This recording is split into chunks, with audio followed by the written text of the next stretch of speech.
ভারতবর্ষের সঙ্গে বাংলাদেশের সীমান্ত 4000 কিলোমিটার, পশ্চিমবঙ্গে 2200 কিলোমিটার। বাকি 4টে রাজ্যে ওখানকার রাজ্য সরকার বিএসএফ এর চাহিদা মতো পূর্ণাঙ্গ জমি হস্তান্তর করেছে। আমাদের এই রাজ্যে 2200 কিলোমিটারের মধ্যে 1600 কিলোমিটার ফেন্সিং রয়েছে। অ্যাপ্রক্স 600 কিলোমিটার ফেন্সিং এর জন্য আমাদের সীমান্তে যে কাঁটা তার সম্পূর্ণ করতে আমরা পারিনি। এর মধ্যে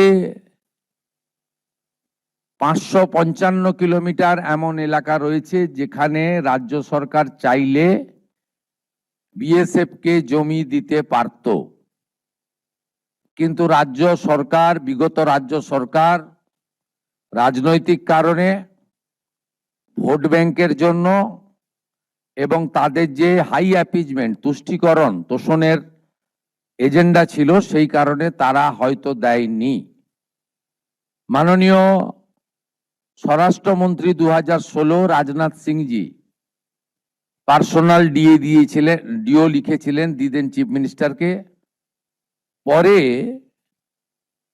আমাদের পূর্বাঞ্চলের যে কোঅর্ডিনেশন মিটিং এই নবান্নতে হয়েছিল, যেখানে কেন্দ্রের বর্তমান স্বরাষ্ট্র এবং সমবায় মন্ত্রী অমিত শাহজি নিজে উপস্থিত থেকে তদানীন্তন মাননীয় মুখ্যমন্ত্রীকে পার্সোনাল অনুরোধ করেছিলেন। গোবিন্দ মোহনজি ভারত সরকারের স্বরাষ্ট্র সচিব, তিনি গত 1.5 বছরে শুধু চিঠি লেখা নয়, তদানীন্তন মুখ্য সচিব এবং আধিকারিকদের সঙ্গে অন্তত 5 থেকে 6টি মিটিং করেছেন, নিটফল শূন্য। আমরা বর্তমান সরকার আসার পরে দ্রুততার সঙ্গে এই ল্যান্ড হ্যান্ডওভারের প্রক্রিয়া শুরু করতে চলেছি। আজকে এর সূচনা লগ্নে আমরা 18+9 27 কিলোমিটার এলাকাকে সুরক্ষিত করার প্রয়োজনীয় জমি, সরকারি এবং আমাদের প্রাইভেট ল্যান্ড যা পারচেজ আমরা করছি, এবং তার সম্পূর্ণ অর্থ বিএসএফ আমাদের দিচ্ছেন, ভারত সরকার আমাদের দিচ্ছেন, আমরা সেটা সূচনা করলাম।